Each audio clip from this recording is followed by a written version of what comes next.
What's going on, guys? Welcome back, and today I'm going to be giving you guys my quick thoughts on Shang Chi and the Legend of the Ten Rings, the most recent Marvel film.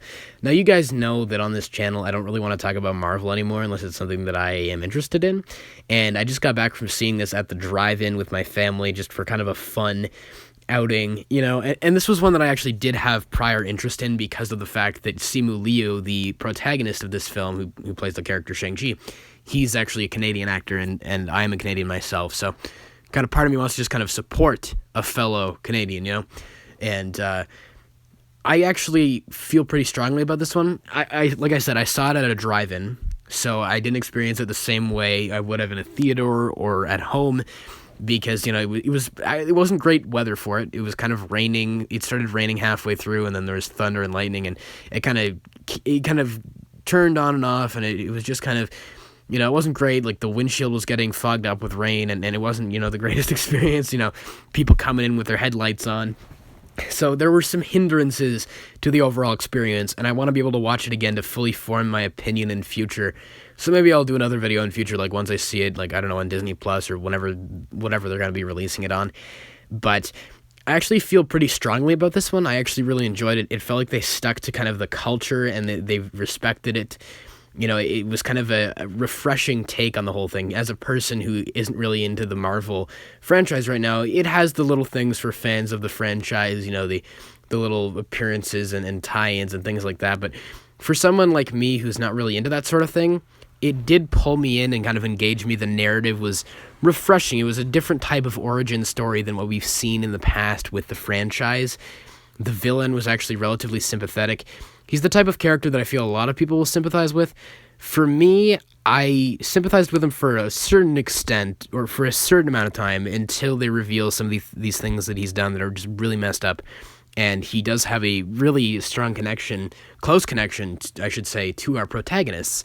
So you're supposed to kind of sympathize with him, and I tried to, but he's just one of those characters where at a certain point I have to stop sympathizing for him. And the way the film ends off, I'm not going to spoil anything, of course, doesn't really leave a lot of room for that character to kind of, own up to his actions, so to speak, right? So I just kind of, I don't know, he was a much better villain than a good number of previous Marvel villains, I'll say that much. And I really thought the connection between him and the main characters was very compelling. It's definitely kind of the heart of the film.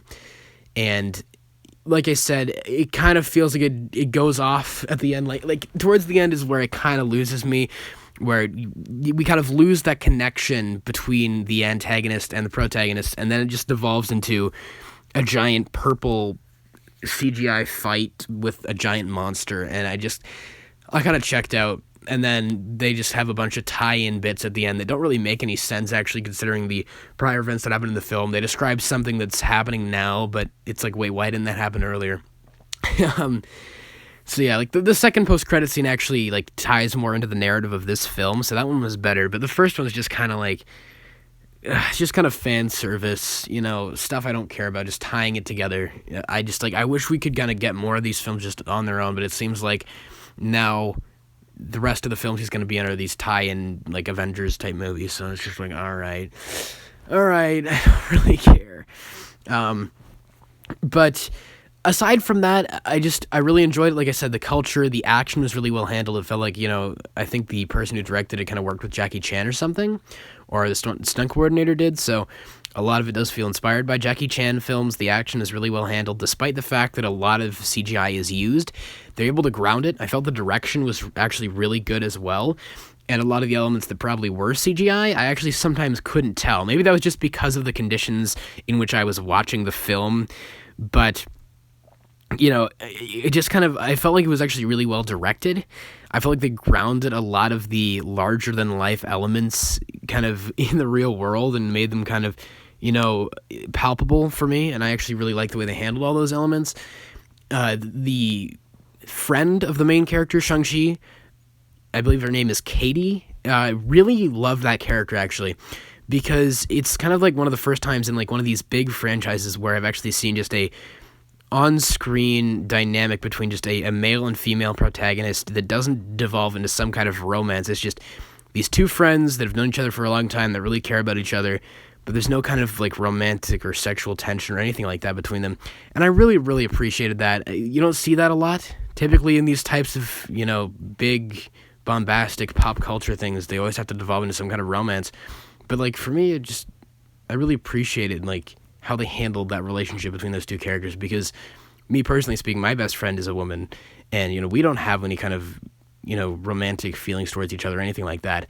And I just really like that, in a big budget movie like this, we're actually getting an on-screen representation of just kind of, two people of the opposite gender just being really good friends.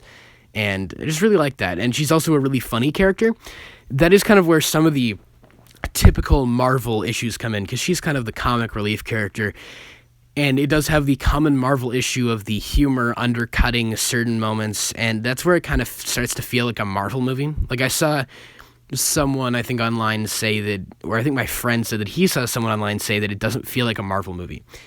It did feel like a Marvel movie to me, which I guess is kind of unfortunate, but it's mostly because of those kind of comedic moments, and some of them don't really land for me. I feel like most of the humor delivered by her character was actually pretty good, but like there's a really dramatic flashback towards the beginning of the film, or maybe towards the middle, and then it cuts back to current time, and then it's just kind of this humorous moment. It just cuts to a comedic scene, and it's obviously meant to be jarring and humorous in that way, but to me it just didn't work,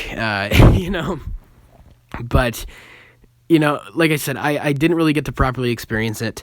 There are quite a few moments where there are subtitles, and you have to read subtitles, and the distance we were from the screen, and with rain hitting the windshield, I could not read the subtitles for the life of me. Everyone else could read them fine, but I don't know why. Sometimes, or for some reason, I just could not read them for the life of me. So, and once again, I wasn't able to fully experience or comprehend, I guess, kind of some of the more, I guess, epic elements of the film. And like I want to definitely watch this one again just to kind of validate my opinion on it. But it's one of those times where I actually do feel positively towards one of these films. As a person who doesn't care about the Marvel universe as much and how it ties into all that stuff, it's a refreshing movie. Like those elements, I guess they have to be there. They kind of bored me. I was kind of not really compelled by those elements, but it feels like a different type of origin story for Marvel. It has a lot of elements that I enjoy. It's refreshing, and I feel like it'll do what Black Panther did, where, that film gave, young black kids, a hero to look up to. And I feel like this will do that for kind of young Asian kids as well. And something about that just warms my heart. I really appreciate that about it. And I enjoyed the film. I've seen a lot of people, friends and people who follow my channel that kind of are iffy on this one. But if you're kind of getting sick of the Marvel formula and stuff, I feel like you will enjoy this one. And if you just want to see a solid, watchable movie, I feel like you'll like this one. It's not that bad, and I feel relieved to say that, because I actually had my doubts going in, but it's an enjoyable movie. Yeah, I feel it's watchable, and I do want to watch it again to be able to kind of fully experience it properly, but for those of you who are maybe iffy on this one, I'd recommend it. And for those of you who have already seen it, please let me know all your thoughts in the comments below. Do you agree with some of my views? Do you disagree? Just whatever your thoughts are, please let me know them all in the comments below. And of course, as always, I hope you guys have a great day. Take care.